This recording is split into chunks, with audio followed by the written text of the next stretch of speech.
Pull yourself together, calm down and control your emotions. నిన్ను నువ్వు నియంత్రించుకో.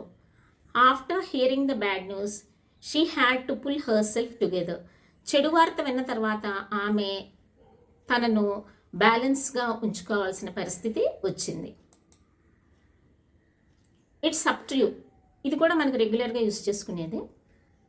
You have to decide. నువ్వే నిర్ణయం తీసుకోవాలి.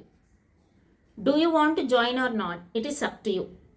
జాయిన్ అవ్వాలనుకుంటున్నావా లేదా అనేది నీ సొంత నిర్ణయం మీద ఆధారపడి ఉంది. Keep in touch, continue communicating. అంటే నాతో టచ్లో ఉండు, సంప్రదిస్తూ ఉండమని అర్థం.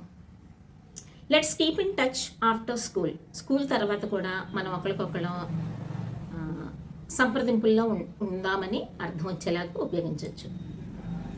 Out of control, impossible to manage. నియంత్రణ లేని స్థితిలో ఉండడం, అంటే మన కంట్రోల్లో లేకుండా ఉండడం. The fire went out of control. అగ్ని నియంత్రణ లేకుండా పోయింది.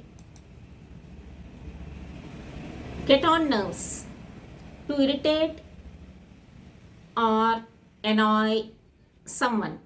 అంటే ఎవరినైనా ఇబ్బంది పెట్టడం లేక చిరాకు తెప్పించడం. His rude behaviour really gets on my nerves. అతను అశ్రద్ధగా ప్రవర్తించడం నాకు చాలా చిరాకు రప్పిస్తుందని అర్థం. In the long run, after a long time or finally. చివరికి లేదా దీర్ఘకాలంలో. Hard work pays of in the long run. దీర్ఘకాలంలో కష్టపడి పనిచేస్తే తప్పకుండా ఫలితం లభిస్తుందనే కాంటెస్ట్లో అయితే ఈ యూసేజ్ని మనం యూజ్ చేయొచ్చు. Piece of cake, very easy to do.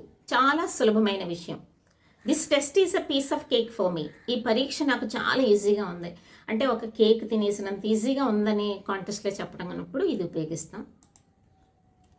A blessing in disguise, something good that seems bad it first. మొదట చెడ్డదిగా కనిపించి తర్వాత మంచిగా మారేది. Losing that job was a blessing in disguise. ఆ ఉద్యోగం పోవడం చివరికి మంచి విషయంగా మారింది. కొన్నిసార్లు మనకి చెడు అనుకున్నా కూడా తర్వాత అవి మన మంచికి దారితీస్తే కలండి. అలాంటప్పుడు ఏ బ్లెస్సింగ్ ఇన్ డిస్గైజ్ అని మనం ఈ యొక్క ఫ్రేజ్ను ఉపయోగించవచ్చు.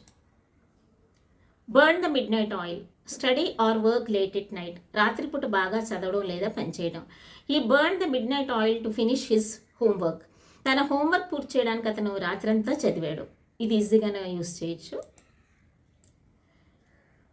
Let the cat out of the bag, reveal a secret unintentionally. అనుకోకుండా రహస్యం బయటపెట్టడం.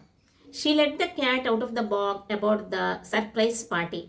ఆమె ఈ సర్ప్రైజ్ పార్టీ విషయం అనుకోకుండా వేరే వాళ్ళకి రివీల్ చేసేసింది, వేరే వాళ్ళకి చెప్పేసింది.